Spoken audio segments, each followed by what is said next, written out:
Hi there. Today in this video I will show you how we apply a decoration like frame as you see here.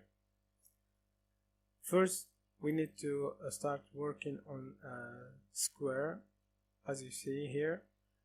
We will work on one side or maybe half of a square and just a little here, or just the half. It depends on what you like more.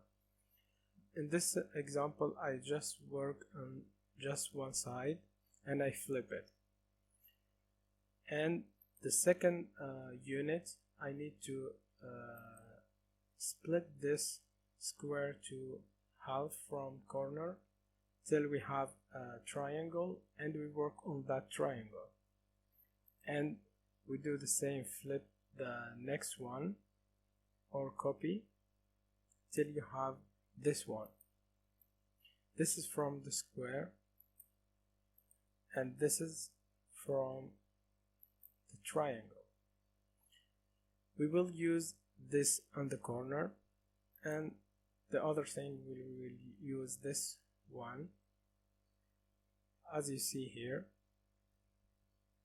You can make many copies. It depends on the space that you have. Use this in the corner, and in the end you will have this beautiful frame.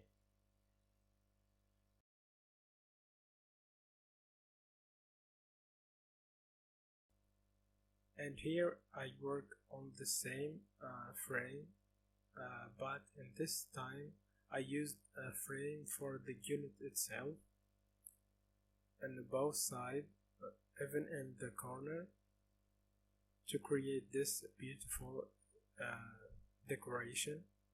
I used the balconies here as you see here, and this is the finished work.